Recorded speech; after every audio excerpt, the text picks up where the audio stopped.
Good afternoon and welcome to the March 16th, 2026 meeting of the Orlando City Council. We're going to begin today's proceedings with the invocation and then the Pledge of Allegiance led today by Commissioner Patty Sheehan. Thank you, Mayor Dyer, and I'd like to start the meeting today with Mother Teresa's Anyway poem. People are often unreasonable, illogical, and self-centered. Forgive them anyway.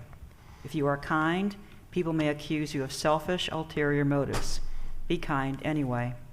If you are successful, you will win some false friends and some true enemies. Succeed anyway. If you are honest and frank, people may cheat you. Be honest and frank anyway. What you spend years building, someone could destroy overnight. Build anyway. If you find serenity and happiness, they may be jealous. Be happy anyway. The good you do today, people will often forget tomorrow. Do good anyway. Give the world the best you have, and it may never be enough. Give the world the best you've got anyway. You see, in the final analysis, it is between you and your God. It was never between you and them anyway. I pledge allegiance to the flag of the United States of America and to the republic which stands one nation under God, indivisible, with liberty and justice for all.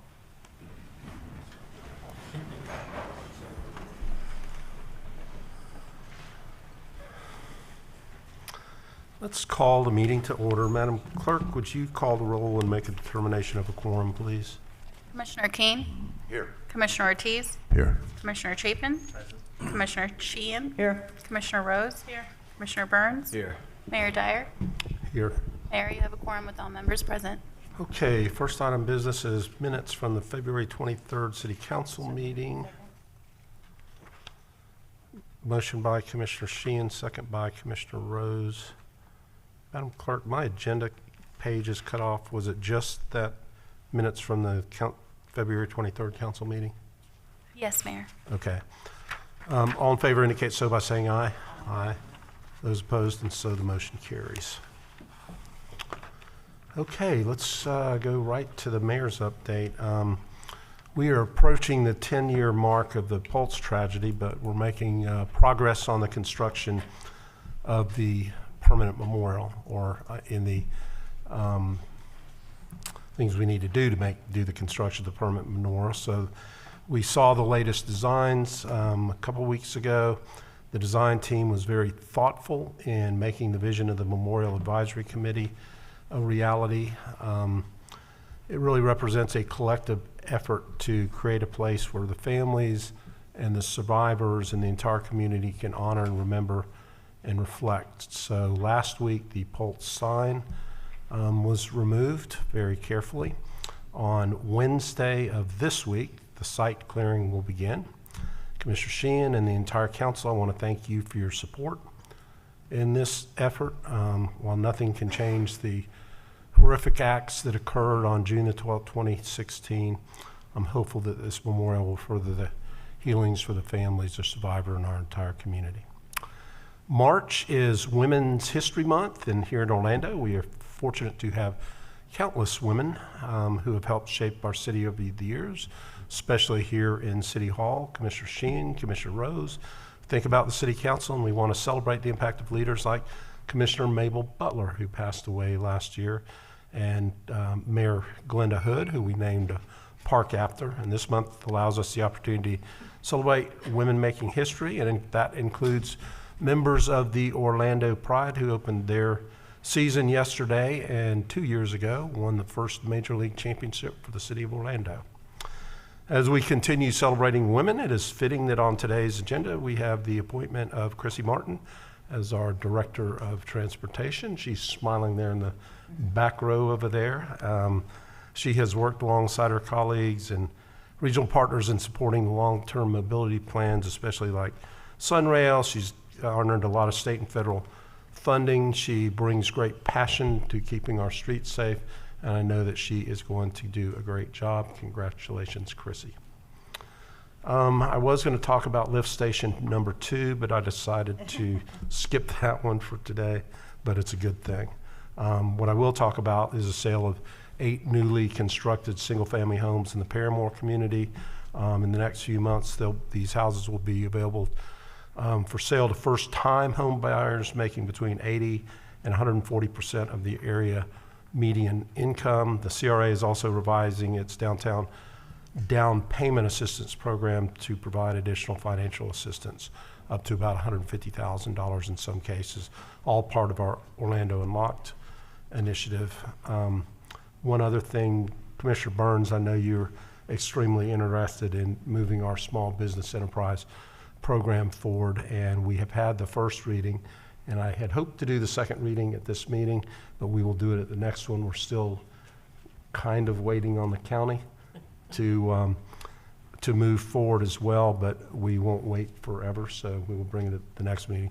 What we would like is that the county and the city are acting in concert with the same criteria so that we can have reciprocity between those who apply to the city and apply to the county, and hopefully we'll also include the Expressway Authority in that as well. With that, we're going to move on to the consent agenda, which there are a number of items acted upon through a single vote of council. We allow our commissioners to each update you on important happenings in their district and comment also on consent agenda items. We rotate the order that we do that, and Commissioner Sheehan is first up today. Well, thank you, Mayor Dyer, and to all of those with Irish heritage, I wish you a very happy St. Patty's Day or happy St. Patrick's Day. That's why I'm dressed like a leprechaun, but I celebrate all month because I am proud of my Irish heritage, and actually, a friend did my genealogy back to the 1700s, and I was very proud that there was no bad people in that. You know, sometimes that genealogy, I'm like, oh my gosh, who is there? But I was very proud to have people who were part of the Peter Robinson settlement that went to Canada. So it was really interesting to learn my own heritage, and I would encourage anyone who wants to do that. It's really interesting and so meaningful to do your genealogy. And I actually got to stand on the dock when I went to Ireland that my great-great-great-grandparents left Limerick from, and it was very emotional and very special. So you never know when you're gonna, be able to have an experience like that, but I would encourage anyone to do so, and happy St. Patrick's Day. The pole sign removal was very emotional. I want to thank Gomez Construction. They did it in a very, very sensitive way. People were able to watch when it happened. Mayor Dyer, thank you so much, and City Council. I know that it is no small ask to do something like this. We had to do so after the One Pulse Foundation failed to build a memorial and wasted millions of dollars, and then we had to pick up the slack. And so I just want to say thank you to everyone on this board. I know there's been lots of nonsense bandied about misfeasance and malfeasance. You know what? We couldn't do anything with the property until we owned it. We didn't own it until just about a little over a year ago. And I am really proud of the board that got together. It was a group of community people who were chosen, who were actually impacted. There are people who worked in the club, family members, people who should have the input. I wasn't on it because, frankly, it should have been about the community. And they did an amazing job coming together. They followed Valencia's Peace and Justice Institute rules of engagement. They really worked together in a very positive and lovely fashion, and I want to thank the committee for their work. It has shown in a very beautiful memorial that's going to be built there, and while we can't change the horrific massacre that happened there, we can honor those young people with their memory being honored in a very respectful and decent way. And I would like to get to the point where we are Orlando United again, not fighting each other and arguing and all this stuff. I'd like to get back to where we were, where people were lining up for blocks by the blood bank, and people were donating millions of dollars to help the families. The original $34 million that we raised went to the victims and their families. And that's the kind of thing that I want to remember out of this massacre. Not the graph that happened, unfortunately, and the grift that happened. I want to remember how we came together. I'm really hoping this memorial will bring us back together in a very meaningful way. On the agenda today, I too would like to congratulate Christy Martins for Transportation Management Director. Christy, you do such a great job, and she's kind of been doing it anyway for a long time. And whenever I've needed help, she's been the best person to go to. And I think this is a wonderful appointment, And, I know we'll work well together, even though it's very difficult. We've got all this road construction, everybody's mad. We have to deal with all the complaints, but Chrissy does so in a very professional and I can do this attitude. So I can't think of a better person to take this job over. So thank you very much. And I'm not just saying this because I've known her a long time. I think she's an excellent choice, and I've really enjoyed working with her, which I can't say with everybody sometimes, but Chrissy's been great to work. Fortunately, sometimes, it can be a little rough, but she does an amazing job. On the agenda today also, the crossing guard services, I think we just really need to ensure coverage at all the intersections. I know we've had a problem over the past few years, but it seems to have gotten better, but that's something very, very important. We need to make sure that all the intersections are covered. On items 334, the Historic Preservation Board, 215 at Center Boulevard. I know we're pulling this to new business, but it was recommended unanimously by the Historic Preservation Board to landmark this building. So I look forward to the discussion that happens under new business, and say that I do support historic preservation. I live in a funky little R2 neighborhood that has old homes and new homes and everything like that. And they're starting to tear down the cottages in my colonial town neighborhood.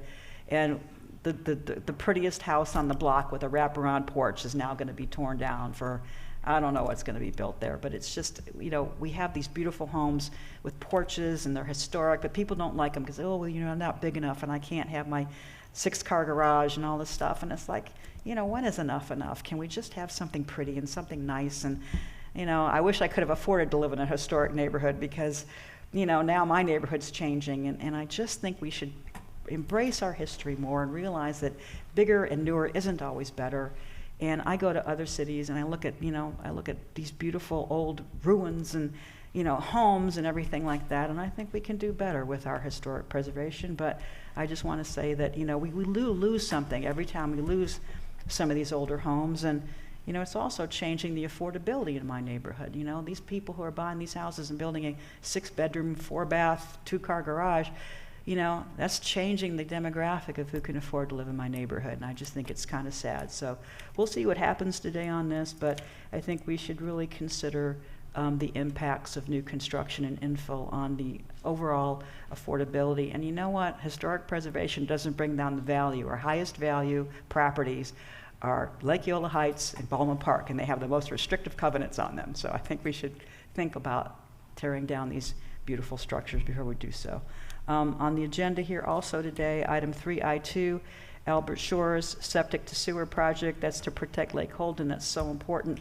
I know people don't like, having to convert to sewer because of the expense, but it's a much greater expense if you don't maintain a septic tank and how that it spills into the lake and does things like that. So I'm delighted to see that we're working on this project to really keep Lake Holden beautiful and keep it clean.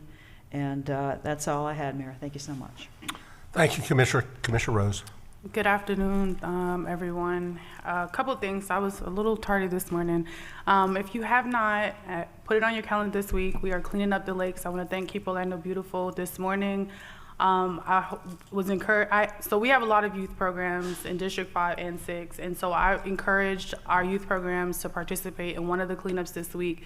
So this morning, My Brother's Keeper and the Mercy Drive Kids Zones joined me at Airport Lakes Park. Commissioner Ortiz, I was in your district this morning.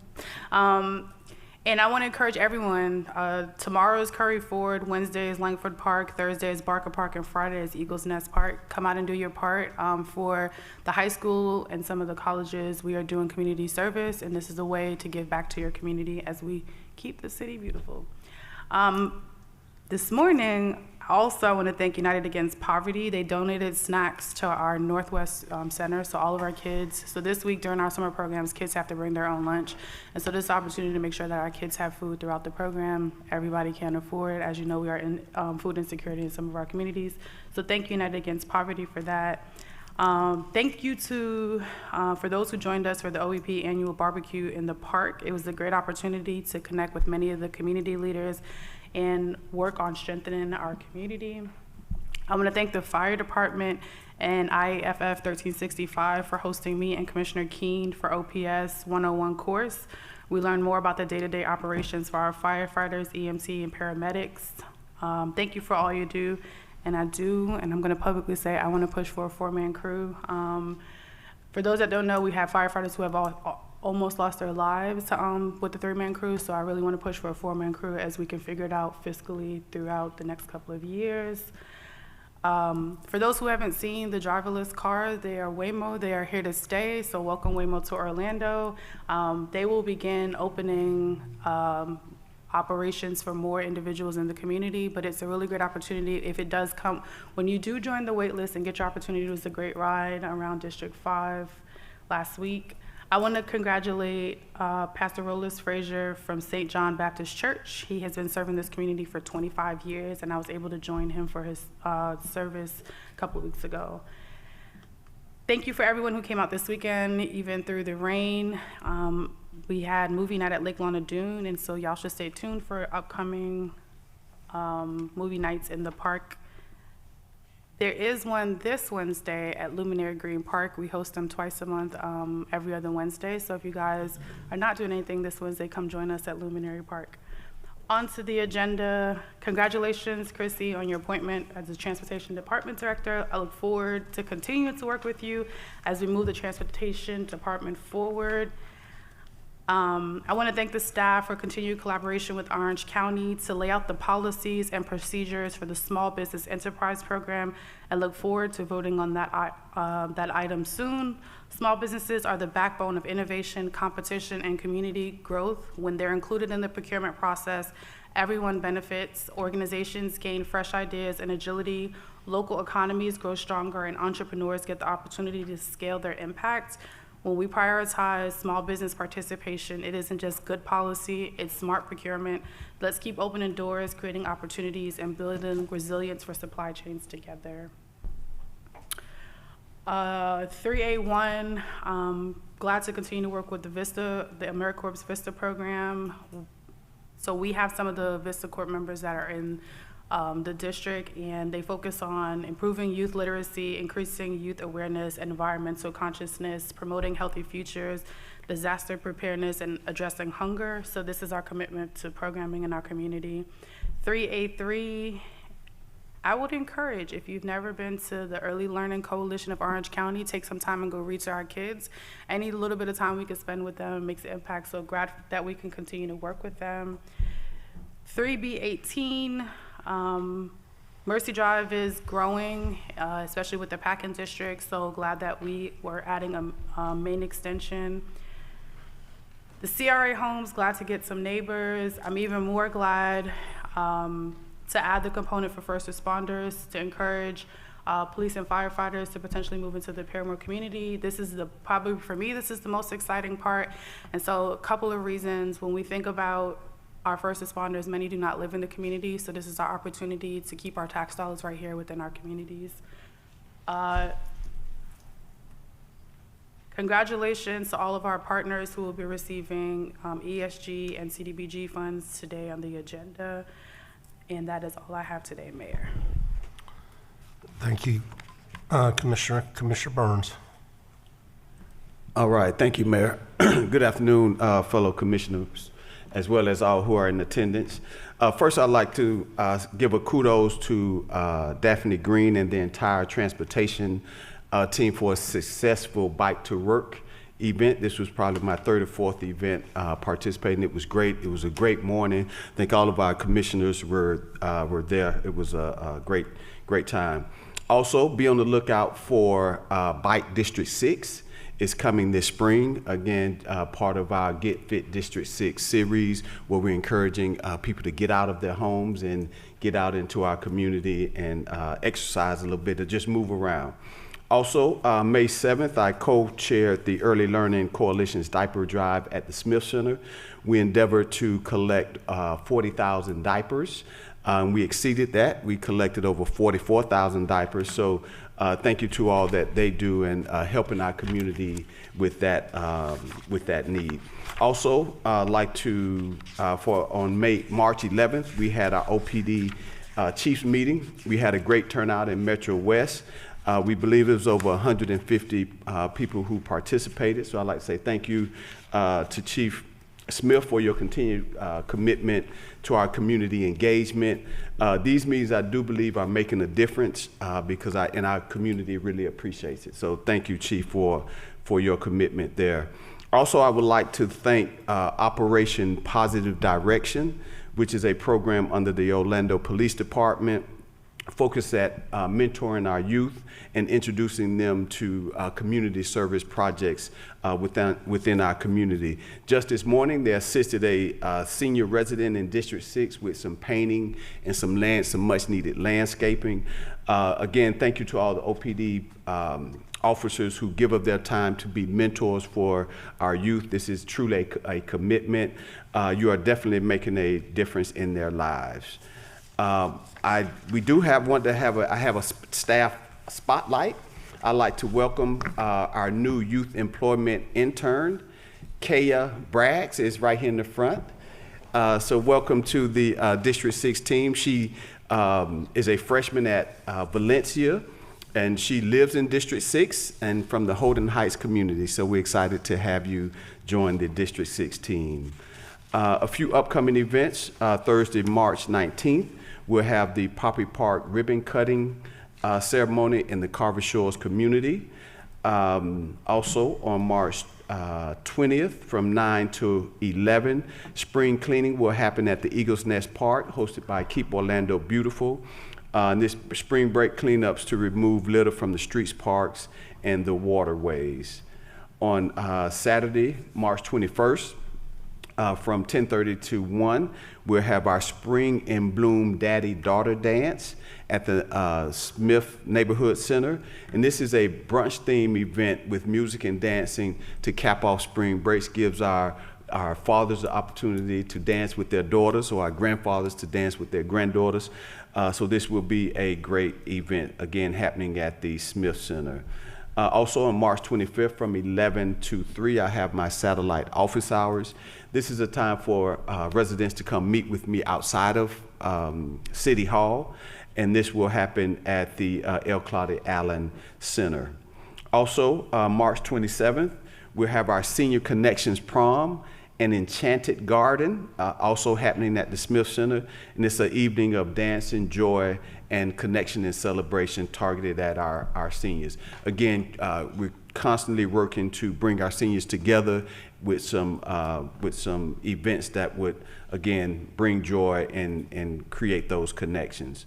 On March 28th, I'm proud to be partnering with Boris Jackson and Speed Plus Academy to host the Huddle Up Orlando football camp from 9 a.m. to 1 p.m. At Carver Middle School. And this will be an opportunity for youth in our community to come out and receive some football training skills from some of our local athletes as well as some professional athletes. On March 30th through May 18th, from 5:30 to 7, we have Point Set Match, which is a youth tennis program at the Hankins Park Neighborhood Center, a new program for beginner, intermediate, and advanced youth players. To register, please contact Thomas Bright at his office at 246-4455. Again, this is an opportunity to introduce tennis to some of our youth in the community. And Mayor, on the agenda, I also want to say congratulations, and I support 100% the appointment of Chrissy Martin to Transportation Director. We know that you'll do a great job, Chrissy. Also, item 3A3, the commitment agreement with the Early Learning Coalition for Orange County, the school readiness program. It's a matching program. I want to continue to support that, very supportive of that. Also, items 3F1, 2, and 3, CDBG funding agreements for iDignity, Grand Avenue Economic Development Corporation, and Primrose Center, as well as item 3F4, 5, and 6. And these are emergency solution grants to the Christian Service Center, Coalition for the Homeless, First Step Staffing, Harbor House, and Salt Outreach. Many of these organizations play a vital role in providing essential services to our community members who may be experiencing homelessness. So again, continue the good work on that area. And Mayor, that's all I have. Thank you. Thank you, Commissioner. Commissioner King. Thank you, Mayor. Good afternoon, everyone. I just want to, I've got a few short remarks here, maybe a little bit longer than the typical District 1. I attended a Lake Nona Impact Forum. It's a 3-day event that Lake Nona, out in the Lake Nona area, which was bring national leaders to our district and to our city, and it was a really very impactful forum, hence the name, I guess. I attended the Fire Ops 101 at Valencia College along with Commissioner Rose. That was very, very informative, and want to thank the firefighters, Local 1365 and OFD. I attended Lake Nona Fest, which was an event sponsored by the Lake Nona Chamber of Commerce out at the USTA campus. I spent the day meeting with residents and talking with local organizations, sharing important resources that the city provides. I was joined by Chief Smith. Thank you, Chief Smith, for bringing out the Community Affairs Group and for your attendance at that. It was, the folks out there really appreciated seeing you out there. I attended one of my first HOA meetings at Summerdale Park in our district. We talked a lot about State Road 534. Last week I attended the OFD graduation and was honored to be there to see the 12 new firefighters that we just brought on to service. Just like the mayor has done and Commissioner Rose, I was fortunate to take a demo ride in the Waymo vehicle. It was very interesting, to say the least. I'm excited about what they bring to the city. I attended Innovation High School morning greeting. I want to thank Principal Davis for inviting me out there for that. I think I probably saw at least 1,000 students come in through that front door. And he personally greeted every single one of them, which was pretty impressive. I also attended or visited JetBlue University out at MCO. Very impressive facility they have out there where they train air crew, pilots, flight attendants, ground crew, etc. They have about 3,000 employees here in Orlando, and very impressive and fantastic economic impact to our local area. And then I also visited for a hard hat tour of the new hospital that we're building out in Lake Nona, Advent Health, another real gem for our district. They're going to bring 500 really high-paying jobs to District 1 when they open here at the end of the year. I also spoke at the Hispanic Chamber of Commerce Business Advocacy Committee. Coming up, we've got a Chiefs meeting. We heard about it already, some of the previous ones, but this Wednesday, March 18th from 6:30 out at Vista Lakes. Chief Smith and the rest of OPD will be out talking to residents there. We've got a hard hat tour scheduled for the Southeast Government Center on March the 30th with residents of the Lake Nona District 1 area. We've also got a sign unveiling for the Neighborhood Watch of the Year. I think the mayor, you're planning to attend that. I'm going to be attending the OEP Regional Leadership Conference, Pinewood Easter Egg Hunt on March 28th. And in the spirit of Bike to Work Day, we have the Tour de Cure on March 29th in Lake Nona, which will benefit the Diabetes Association. And finally, I want to wish the UCF men's basketball team good luck here in the tournament. I know they were beaten by my team, my favorite team, the Cincinnati Bearcats, in their tournament, but we're hoping that UCF men's team goes forward in the NCAA bracket.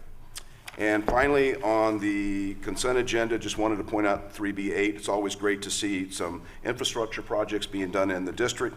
I think that's over $2 million, and it's very, very important basin sand replacement project out at Conserve 1. And that's all I have, sir. Thank you. Commissioner Ortiz. Thank you, Mayor. Creasy, congratulations. Mayor, congratulations on selecting such a great leader. She's done a great job for many, many years. I'm still holding you up to that Lake County Hill project, so don't think it's a easy way out. So congratulations. On agenda items 3F1 to 3F5, I want to congratulate the recipients of CDBG monies, include iDignity, Grand Avenue Economic Development Corporation, Primrose Center, Christian Services Center, and the ESG funding, Homeless of Central Florida, First Step Staffing, Harbor House of Central Florida, and Salt Outreach Incorporated.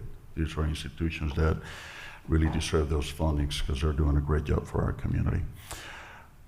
Okay, on the morning of February 26th, I joined Mayor Dyer, fellow city leaders, and Harbor House of Central Florida to celebrate the groundbreaking of Our Grove, transformative housing initiative supporting survivors of domestic violence.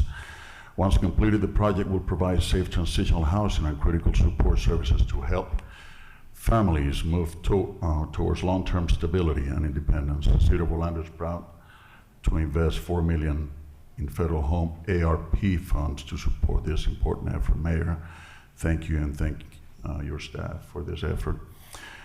That evening, I joined community leaders and residents of Orlando City Hall for the 8th annual Ramadan Interfaith Iftar Dinner, hosted in partnership with the Islamic Center of Orlando. The gathering marked the breaking of the daily fast during the holy month of Ramadan and provided an opportunity to reflect, connect, and recognize the contributions of Orlando Muslim community. Thank you to Luis Martinez also for leading this effort. I appreciate it. Also on February 26th, we held our first Neighborhood Leaders Council meeting, bringing together community leaders to discuss public safety, education, and civic engagement. Participants received updates on crime trends in District 2 and neighborhood priorities. Representative from the University of Central Florida and the city's nominating board also shared information on educational opportunities and citizens advisory boards. March 2nd, I welcomed the Urayasu youth delegation from our sister city of Urayasu, established in 1989 through our International Affairs Sister City Partnership. This long-standing relationship continues to promote cultural exchange, leadership, development, and global connection. And I gotta say, I was so impressed by these students. They're so interested in the way that we do business, the way we do government, and it's such a great exchange. I hope this continues for years to come. On the evening of March 3rd, we welcomed 27 residents to the first session of our 12 weeks Government Academy Civic Leadership Program. The session led by Ms. Lynn Tipton provided an overview of Florida state government and introduced participants to the program's goal of offering a behind-the-scenes look at government at the federal, state, county, and municipal levels. And I may say that as we continue to teach government, it's impressive to see how we find out that people don't know as much as we think they do. And that's probably one of the issues we're facing in this nation. People not understanding government, so we sometimes elect leaders based on how pretty they look or how pretty they talk instead of the actual experience that is so important in order to lead our community. So I like to motivate everybody to take on this academy, if you will. It's very insightful in terms of government.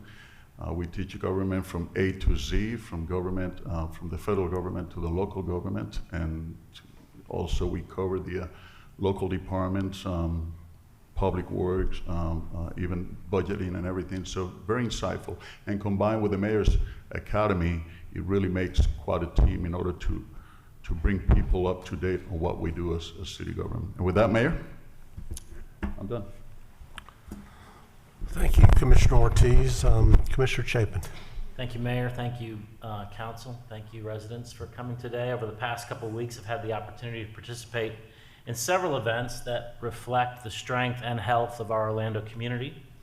I attended my first playground ribbon cutting at Signal Hill Park. Thank you to the Department of Families, Parks, and Recs for delivering a well-designed space for children of all ages. That was a lot of fun to see the kids racing towards the jungle gyms after we cut the ribbon.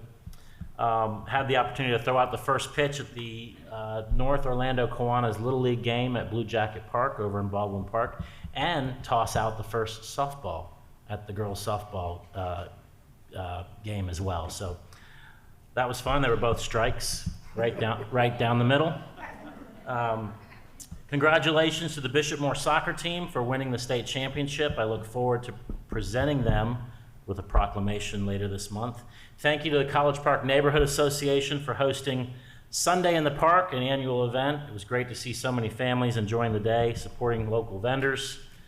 And the College Park Neighborhood Association and volunteers, as always, did a great job. Appreciated Chief Smith last week for coming by the College Park Neighborhood Center to discuss the department, the neighborhood, crime stats. Thank you, Chief Smith, and all the officers you brought with you, including code enforcement.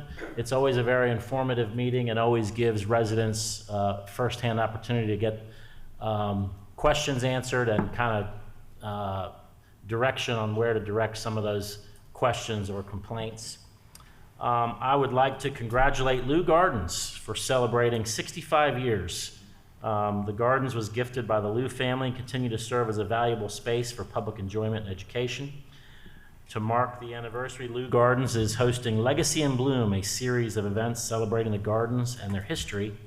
And I was able to join Mayor Dyer for a ribbon cutting, and we ate we had some edibles, edible plants, that is, in the new edible garden. Edible, come on. Please. I would like to congratulate Chrissy Martin on her appointment as Director of Transportation. You've done a great job getting me up to speed, and I've known Chrissy for at least 20 years, and we were able to work together before our time here at City Hall. So congratulations, well deserved. Orlando Health is going to partner with the city to coordinate a mobile maternity clinic, and I was happy to help them designate the Rosemont Community Center as part of the Women's Institute. Once open, the clinic will provide comprehensive prenatal and post-mortem care, including routine visits, ultrasounds, and support. That's all I've got, Mayor. Thank you. Got a motion, Commissioner? Motion to approve the consent agenda. Yeah, that's what I was looking for. Motion by Commissioner Chapin, second by Commissioner Ortiz. All in favor indicate so by saying aye. Aye. Those opposed, motion carries. Okay, if you're only here for the consent agenda, now would be a good time to quietly make your way out. Otherwise, we will, without objection, recess the City Council meeting and convene the CRA meeting. The first item of business is meeting minutes from the January 28th Advisory Board meeting. Motion by Commissioner Rose, second by Commissioner Sheehan. All in favor indicate so by saying aye. Aye. Those opposed, motion carries. Item B is meeting minutes from the CRA February 9th, 2026 meeting. Motion by Commissioner Rose, second by Commissioner Sheehan. All in favor indicate so by saying aye. Aye. Those opposed, motion carries. David, you want to take over with C? Absolutely. Thank you, Mayor. And good afternoon, Commissioners. So item 4C, Mayor, you mentioned this in your opening remarks. This is the CRA's Info Housing Down Payment Assistance Program.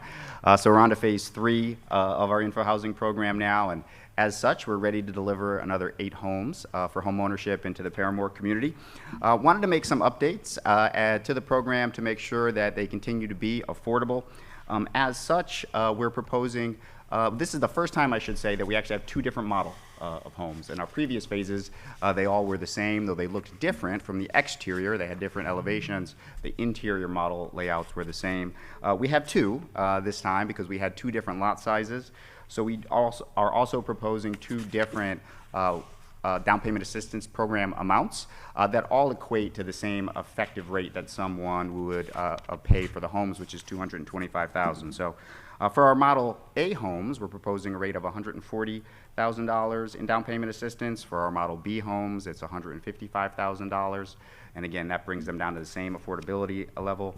And then as Commissioner Rose referenced, in addition to that, there's an additional $10,000 that's being offered to our first responders if they do choose to make one of these homes their home. So we anticipate having these on the market in the next several months, but I'm happy to address any questions.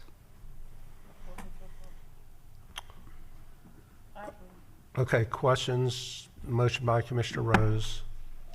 I'll second it, or second. All right, public testimony. Sorry, getting ahead of myself. Motion by Commissioner Rose, second by Commissioner Burns. All in favor of the motion indicate so by saying aye. Aye. Those opposed, motion carries. And the last one, item D. Thank you, Mayor. So item 4D, this is a DTO restaurant program funding agreement. for Hula Mula. Hula Mula is a Hawaiian-inspired all-day cafe that's actually going to be right on the corner of Church Street and Orange Avenue next to our Downtown Information Center, or Discover Downtown. It's 2,700 square feet. They've signed a 10-year lease for that space, and the owner actually is coming from out of the country. They have owned several different establishments in several countries and actually won some awards in Germany for their Hawaiian-inspired cuisine. They are spending about $770,000 on improvements to that space, for which they qualify for $146,355 from the CRA's program. $50,000 of that is in the form of rent abatement, and I'm happy to address any questions. Motion by Commissioner Rose, second by Commissioner Sheehan. Discussion, hearing none, all in favor of the motion indicate so by saying aye. Aye. Those opposed, motion carries. David, further business? There is not, Mayor. Then we'll stand adjourned as to the CRA, and we'll reconvene the city council meeting, which brings us to new business and the item that we moved off the consent agenda, which is case number HPB 2025-10297, which was heard by the Historic Preservation Board and recommends nomination of the Luba House situated at 215 East Central Boulevard as an Orlando Historic Landmark. Since there will be discussion, we will have some background on this from Jason Burton, our city's Planning Division Manager. Jason.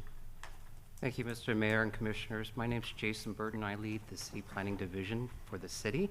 It's a pleasure to be here finally today. I'm going to give a quick overview about the Luba House, and it's Luba like tuba when you're having your discussion about it, just to pronounce it correctly. This is filed under HPB 2025-10297.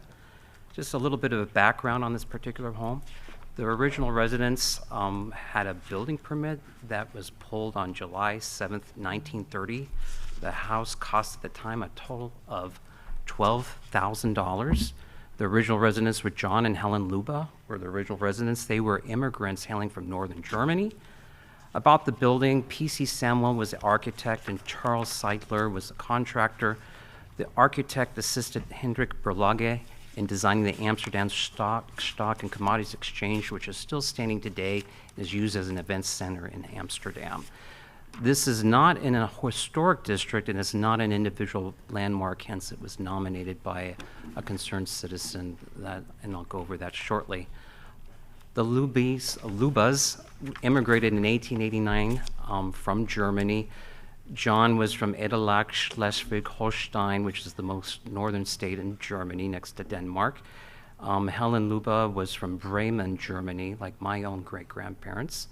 And she was born in 1869, and he was born in 1863. They had two children, and they died somewhat before they almost reached adulthood. One of them lasted a little bit longer, but they also traveled frequently around the world, and you see their passport from 1923 there. A little bit about the building itself. This is a Florida Master Site File photo from 1991 on your right, and the Sanborn map from 1956 showing the location of the house next to the old Masonic building, which is the city center building that is also owned by the CRA, and the prior building that used to be that Art Deco 7-Eleven building that was on the corner, and its relationship to the Rosalind Club. You can see that. Just so you know, the applicant for nominating the project was Raymond Cox, who's president of the Orange Preservation Trust. He, my understanding, is not available today for this discussion. But once you nominate it, there's a two-step process that I'm going to go over on a little bit later. But the Historic Preservation Officer prepares a fact-finding report for the nomination. That report went to our Historic Preservation Board on March 4th, 2026. The HPB forwarded a unanimous recommendation approving the nomination. Also, on your last City Council CRA meeting, the CRA approved contracts that will allow the comprehensive assessment of the building for asbestos, structural integrity, and ADA standards and other important issues. A little bit about the two-step process for nominating and designating a historic landmark in the city of Orlando. The first step is the nomination. So when there's a proposal to nominate, the HP evaluates whether the building is eligible for a nomination. And it's a rather brief report about some of the basic items about the facts of the building itself. That nomination recommendation is forwarded to the City Council, where you are at today. The second step is the designation process. If it successfully goes through that process, the item returns to the HPB at its May 2026 meeting at its earliest for full designation, report, and recommendation. That tends to be a more detailed style report. The designation recommendation from HPB could be considered by the City Council at its earliest in July 2026.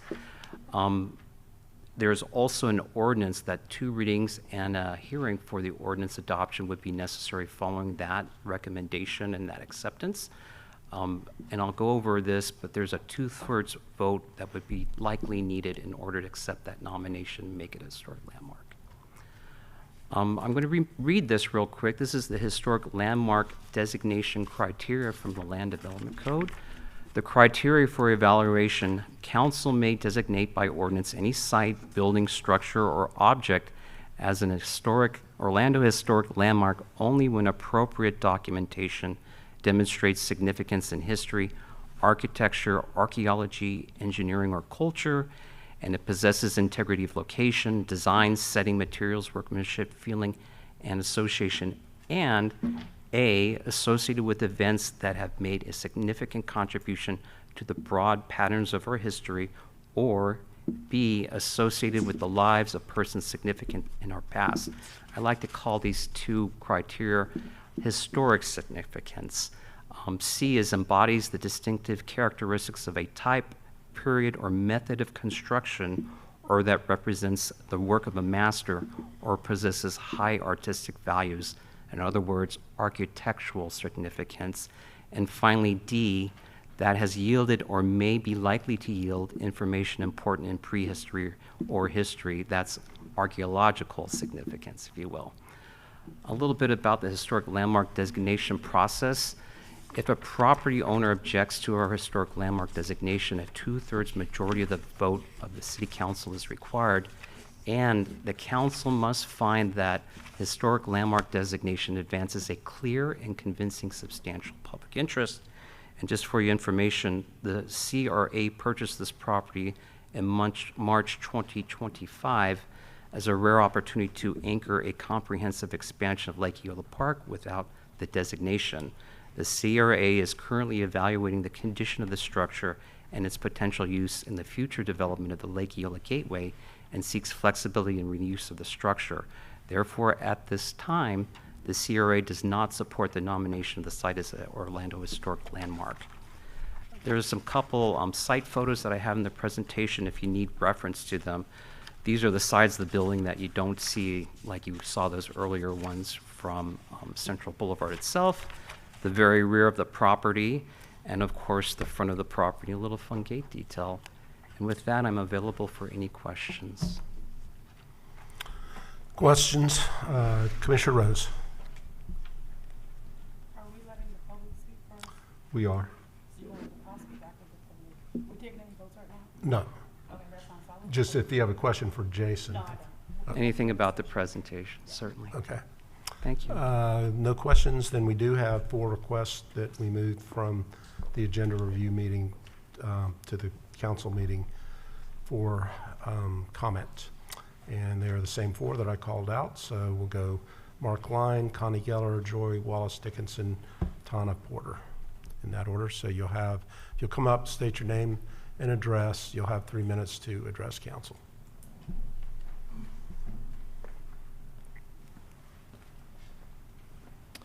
My name is Mark Line. My address is 548 South Higher Avenue, Orlando, Florida 32801. I come before you as a member of 3 historic organizations: the Orlando Land Trust, the Orlando Preservation Trust, and Orlando Remembered. These are made up of longtime citizens of Orlando. Even though I cannot represent personally these organizations, I believe their members would advocate would support me in advocating on behalf of the historic home. The matter before us today is the future of the Luby House, which has been presented to you for landmark designation. Oh, we thank the mayor for his statement. There is no intention to demolish the Luba House. But the mayor expressed concern over landmarking the property. We hope to help the mayor and the commissioners today see the benefits of the landmark status, the biggest of which is grant receiving from the state of Florida. An example is the Black Bottom House of Prayer, which received landmark status by you, the city commissioners. Shortly thereafter, the roof collapsed, and only because of the landmark status, the church received a $500,000 grant from the state of Florida, and today is an active historic church in Paramore. What Landmark does not do is to restrict ADA requirements, does not restrict remodeling of the inside of the property, or restrict in any addition to the building. Landmark does allow for exemptions for some building codes that results in lower remodeling costs. A good question is, how can the Luby House be repurposed for appropriate use? We encourage the downtown development staff to join with these three historic institutions that I referenced to devise a best use for the Luba home. One such consideration is an Orlando History Museum with artifacts and stories of the community. Orlando Remembered might consider supporting the repurpose with resources. It was the partnership between the Downtown Development Board and the Orlando Land Trust that made it possible to purchase the property on the corner of Central and Roslyn. And that allowed for the Downtown Development Board to purchase the other two properties that open up the park to downtown. With the demolition of the old Masonic Temple, the opening to Lake Eola will be accomplished. And with the preservation of the Luba home, it supports the DDB's mission to strengthen downtown Orlando as an economic and governmental and cultural center. Thank you. Thank you very much. Connie Geller and then Joy Dickinson.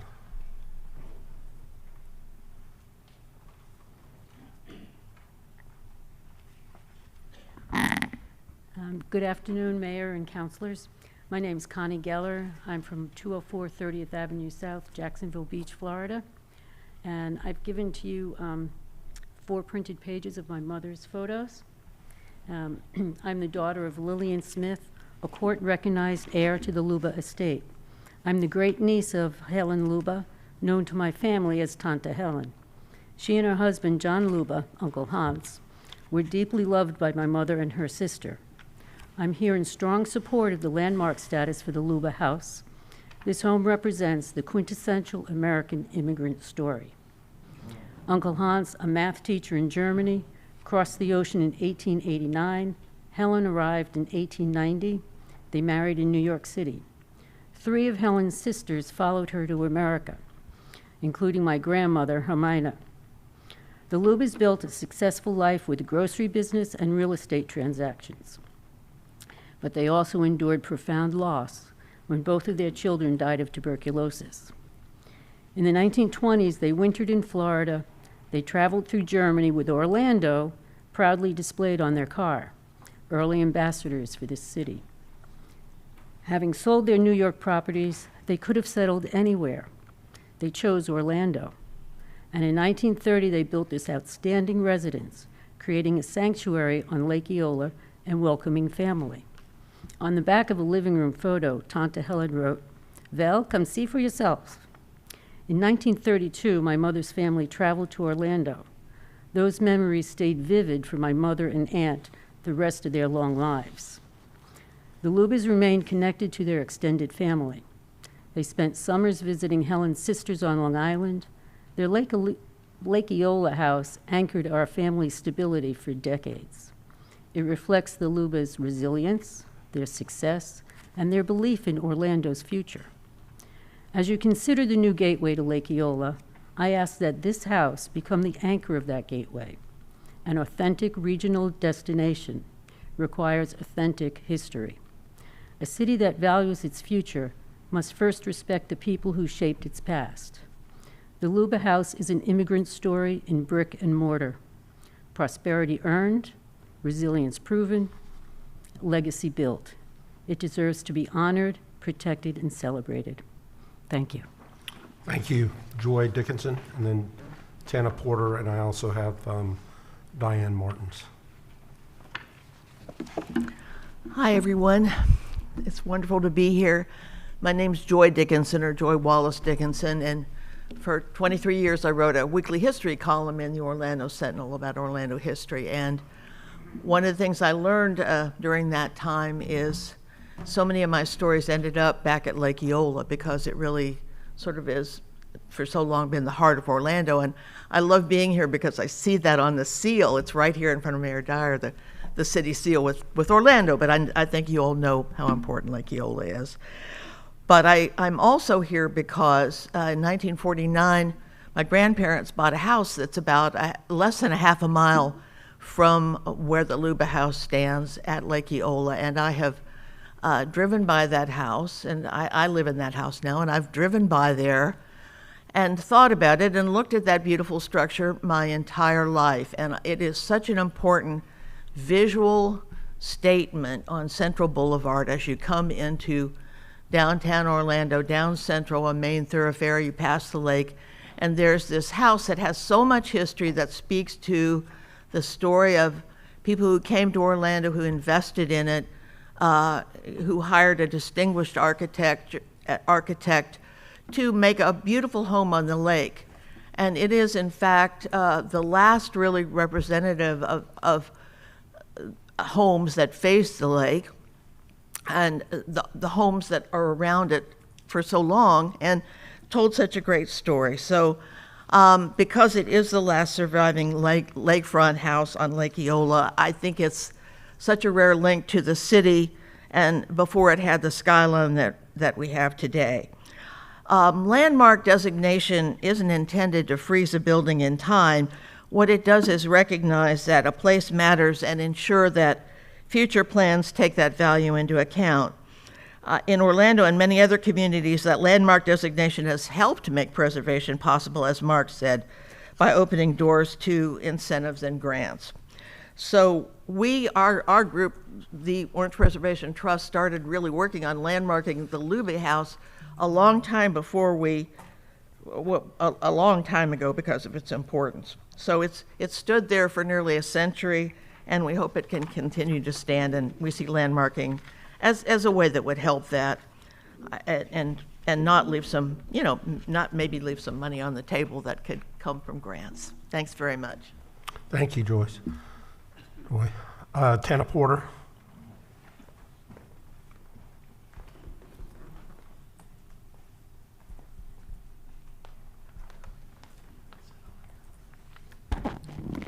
Thank you. My name is Tana Porter, 4304 Edgewater Drive, and that's Orlando 32804. And I am speaking with the Orange Preservation Trust. And our position is that landmarking is necessary to ensure that the Luba House survives.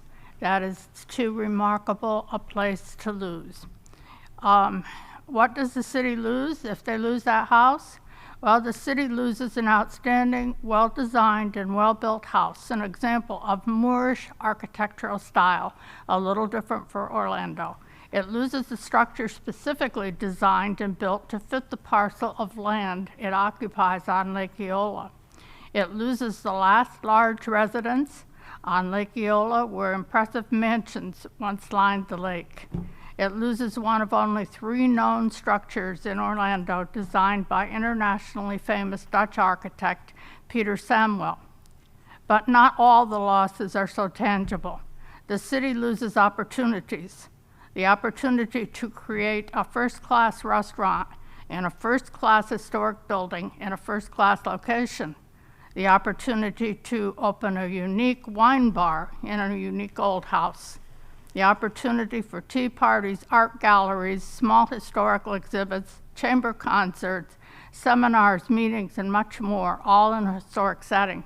The city loses educational opportunities to show residents and visitors a little bit of how Orlando once lived and looked, to educate Orlandoans to the values of their old structures using a living example, to show craftsmen how such building was done in earlier times, to examine the way wealthy Orlandoans lived at the start of the Great Depression.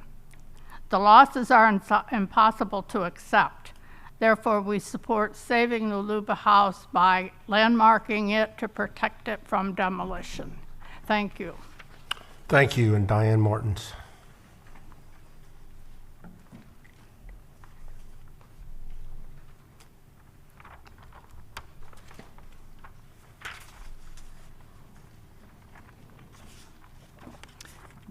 Good afternoon. I'm going to remember to say my name this time. My name is Diane Martins, and I live at 229 East Amelia Street in Orlando, Florida, and I live in Lake Eola Heights Historic District. I'd like to share some biographical information on myself before I begin. My husband and I moved to Orlando in 1977 and moved into the Lake Eola Heights District in 1979. When we moved into our home, it was 7 units, and it had running water in every room but the kitchen. But we had a vision, and we started by downsizing the ability to build high-rises and everything in our neighborhood. And I didn't remember the right word.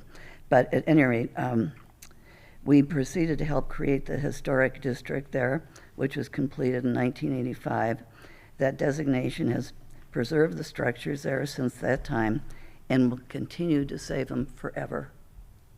This is the story of North Eola, while South Eola has changed dramatically over the same period of time. I've watched hundreds of historic treasures in South Eola destroyed one by one in the name of progress. Around Lake Eola, we are down to 2 homes. One is the Eola House, which is the maintenance office for the city park, and it's currently owned by the city of Orlando, and it is protected with landmark status. The other home is the Luba House, which is now threatened. Let's preserve this last gem of history left at the park, sandwiched between the Roslyn Club and the Sperry Fountain. Give it landmark status so it's protected forever because of its rich history, and it's the last remaining structure to save, as everything else historic or near the park has been destroyed or demolished. Please preserve Orlando's past, and let's keep the Luba House. And I appreciate your time. Thank you very much. Thank you, and thank you all for your testimony. Commissioner Rose.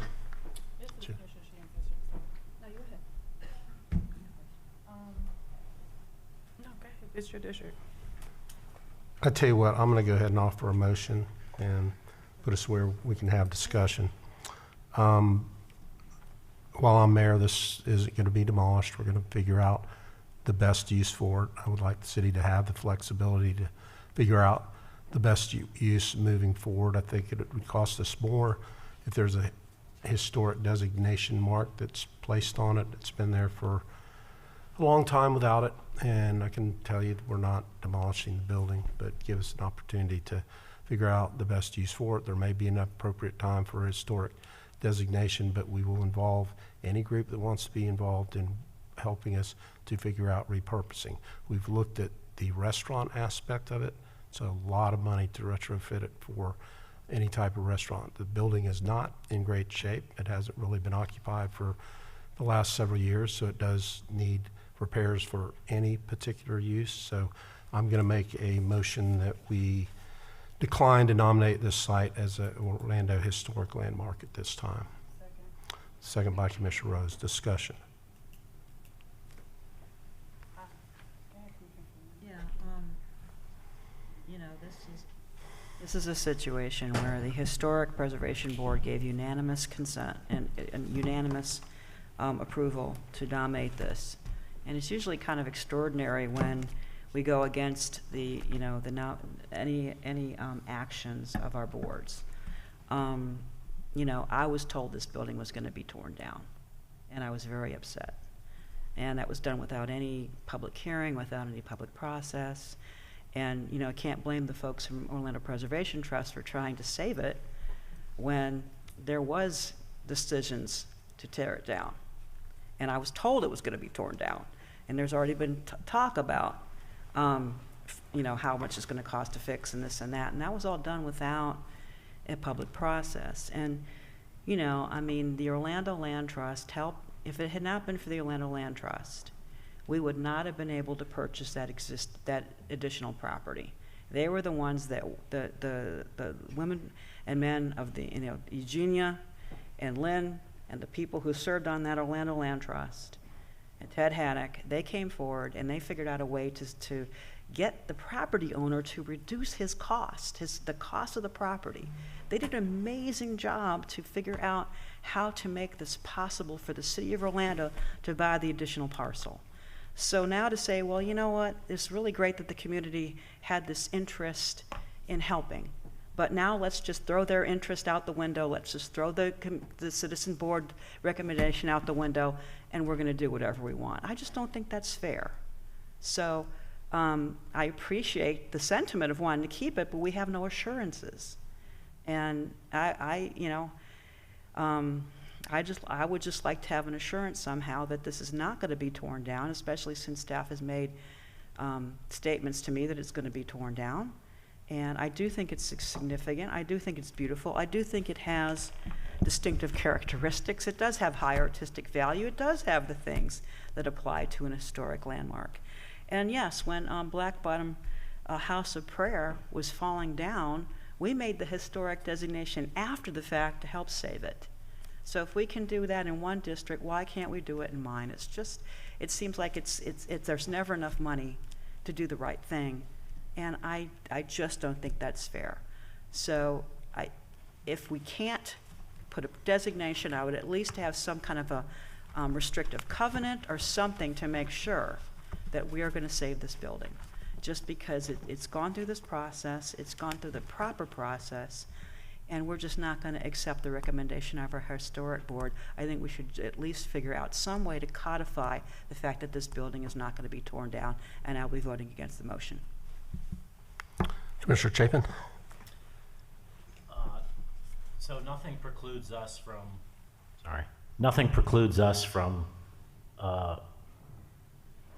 applying historical designation to this building in the future. Correct.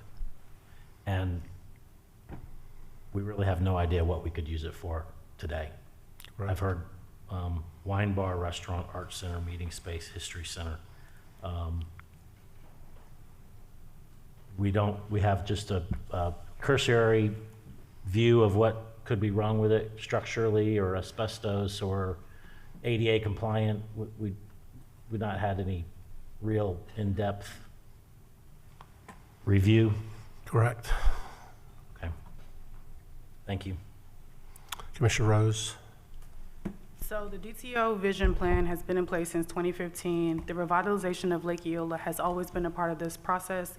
The images have always floated around, and we have always, as a community, collectively been a part of where we are going downtown. The CRA, which includes this council, stepped up and purchased the Luba House. No one else from the community did, along with several other properties. They were all dormant, and they were purchased with the intent of revitalizing downtown. We had a vision, we had images, so why a year later? Fiscal responsibility should always come first when making decisions that impact our community. Designating the Luba House as a historic landmark may sound very appealing, but it could cause and place an extremely long-term financial obligation on the taxpayers and limit the responsible development that benefits Orlando residents today. We must carefully weigh the cost of preservation against the real needs of our city, infrastructure, and growth. Protecting our future means making thoughtful, fiscally responsible choices with public resources, which is why I support, at this time, not declaring a historic landmark.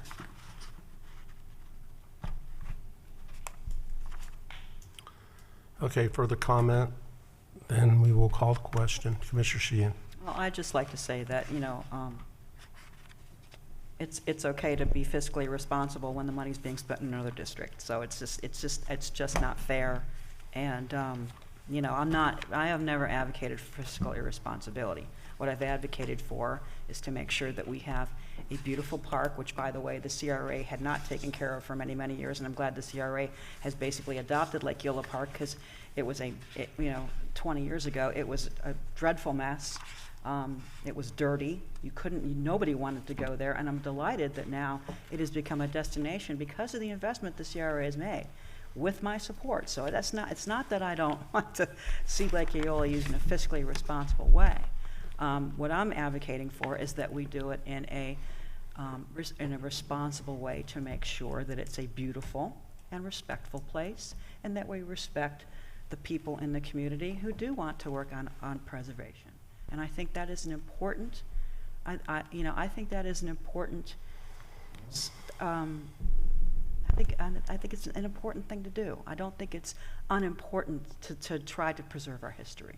So I don't think you don't have to have one or the other. You don't have to have fiscal responsibility or historic preservation. And besides, something else, we require everyone who's in a historic preservation district to do special things like windows, and they can't do certain things to their house without permission, because we want to keep that historic integrity. And people complain sometimes. They say, I bought a house and now I can't do whatever we want.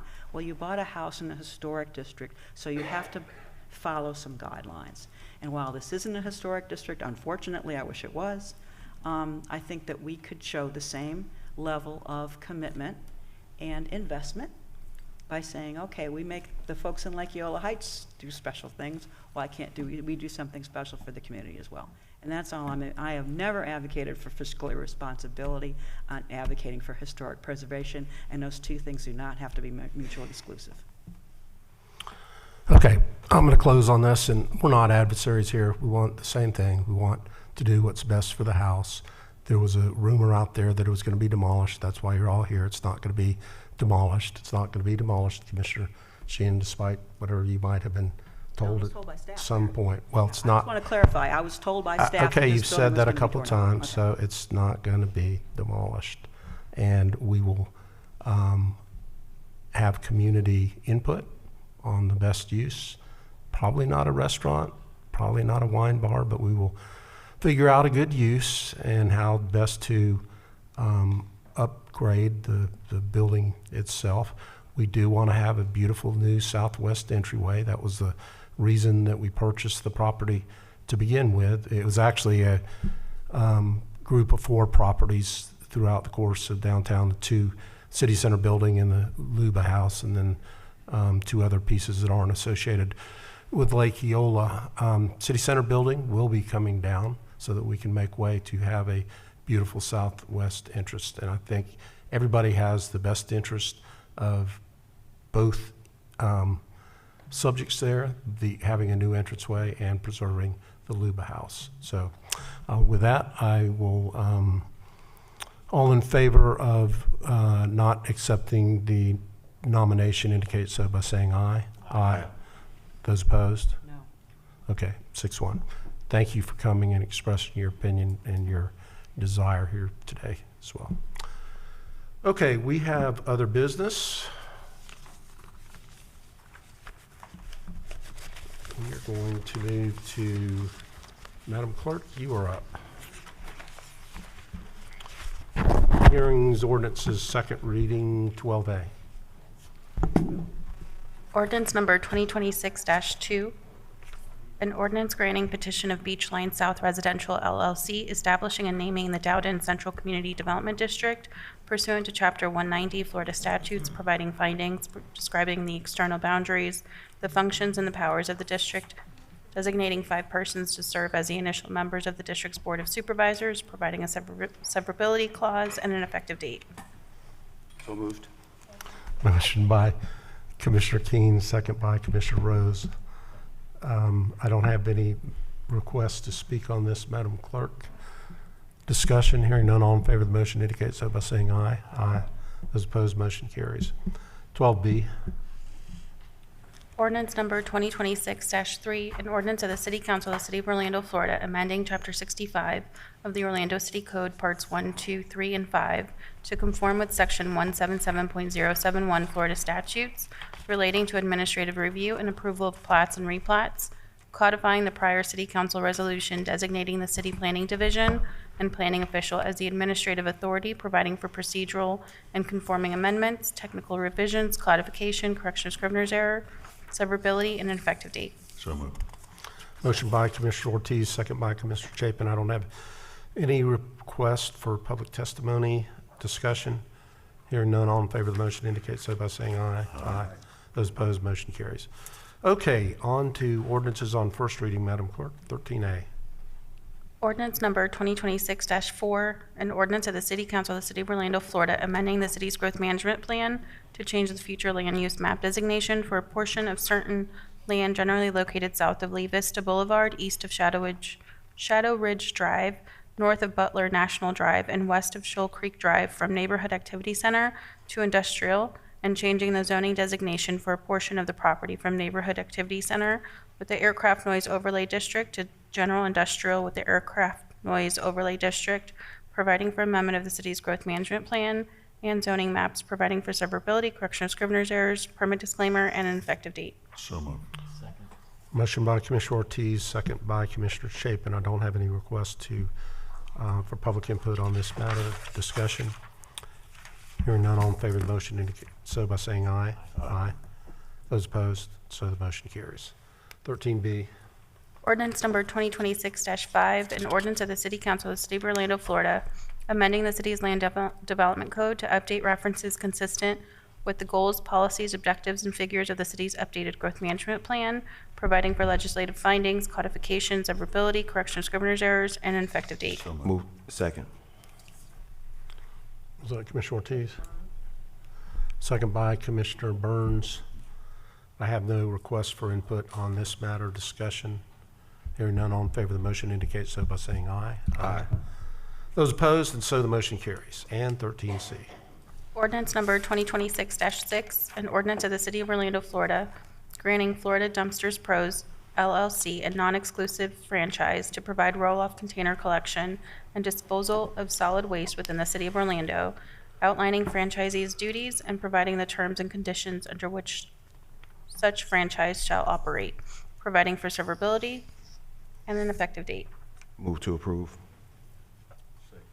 Motion by Commissioner Burns, second by Commissioner Ortiz. I don't have any requests to speak on the roll-off container. So those in favor indicate so by saying aye. Aye. Those opposed, motion carries. Okay, that's the end of our formal agenda. Ed, would you get us ready for general appearance, please?